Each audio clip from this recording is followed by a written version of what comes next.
কিয়ামতের মাঠে একজন ব্যক্তিকে প্রথম জিজ্ঞেস করা হবে এবং হিসাব নেওয়া হবে সালাতের। ফাইন কবিলা মিন কবিলা সাইমু আমালি, যদি সালাত কবুল হয়ে যায়,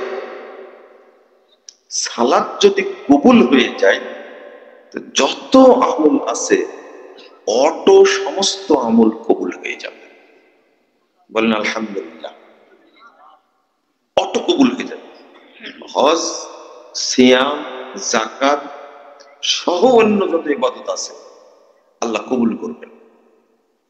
কিন্তু ওয়াইন রুদ্দাত, যদি সালাত বাতিল হয়ে যায় কিয়ামতের মাঠে, রুদ্দা আলাইহি সাইয়্যিউ আমালি, জীবনে যত আমল করেছে সব আমল তার উপরে নিক্ষেপ করা হবে।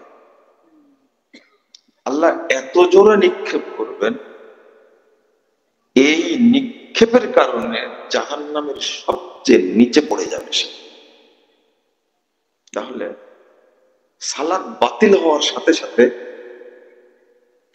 হজ বাতিল হয়ে গেল, যাকাত বাতিল হয়ে গেল, সিয়াম বাতিল হয়ে গেল। আপনাদের একটা নরমাল কারণ বলি, একবারে হালকা কারণ বলি সালাত বাতিল হওয়া, নেকি নাই।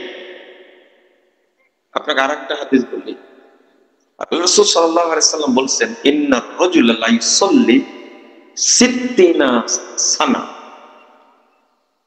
আমার উম্মতের অনেক নারী পুরুষ সালাত আদায় করবে 60 বছর যাবত। কত বছর? 60 বছর যাবত সালাত আদায় করবে। মা তুকবালু লাহু সালাত, তার এক রাকাত সালাতও কবুল হবে না, একটা সালাতও তার আল্লাহর কাছে কবুল হবে না।